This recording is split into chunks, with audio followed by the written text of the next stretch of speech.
You think binge watching everything is saving your time and that you are enjoying it? But what if I told you it's having the exact opposite effect? I'll tell you how. Remember the last time you liked a show and binge watched it all in a single night?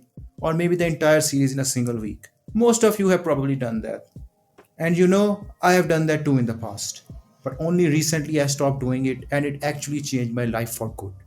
I'll tell you how. All these big streaming companies, they have spent billions of dollars polishing their UI and algorithms so you can spend maximum amount of time on their apps. They don't care if you're watching since morning or noon. None of that concerns them. The only thing that does concern them is that you keep watching their movies or series. If you finish watching one episode, the next episode will play without you even doing anything. They'll even suggest a list of shows similar to that. That's how they keep you hooked. And they will continue to hook you until you take conscious effort to regain your attention and time. Every time you binge watch a show at 3 am, you are excited about the plot and the story. And that excitement is coming from your brain releasing dopamine. But as soon as you put everything aside, your dopamine levels drop down and it makes you depressed. Instead of feeling satisfied about the ending, you feel restless and unhappy. And when this behavior is repeated many times, it messes up your brain. The high dopamine eventually leads to a dopamine crash. You are left feeling low instead of happy. And you know what's even more disturbing than that? Most binge watching happens at night. One more episode eventually turns into three, stealing most important hours of your sleep. Poor sleep wreaks havoc on your mood, focus, and your ability to feel happy. Slowly but surely, it dooms you.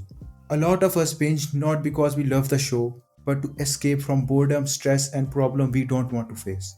But when the credits roll, those problems are still waiting.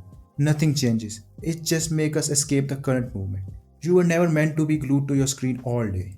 You miss out on meeting new people, spending time with family, new experiences, things that really matter in your life, things that should have been your priority. Doing this eventually makes you lonely, and loneliness will for sure leads to depression. And you know what?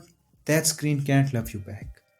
The show that you think is costing you just a monthly subscription, the real cost is much bigger. It's creativity you never explored, the countless experience you missed, the potential you never realized. That's the biggest regret that stays with you for the rest of your life. That is the silent cost that keeps adding up. I'm not here to preach that you should stop watching movies or shows altogether. No, they are the pinnacle of human creativity. And by not watching them, you would miss out on a lot. But excess of anything is poison. We must have a conscious control over how we consume all that. The creator spends months polishing and perfecting every episode so the audience can be delivered the most perfect show. Every dialogue is made to mean something, but we binge watched it all in a single night. Isn't that injustice to the artist's work? We must schedule our watching to let ourselves stay curious about tomorrow, to be curious about what would happen next. We must take hold of everything we are doing, and that's what will truly set us free. Thank you for your time. I am Tawasul.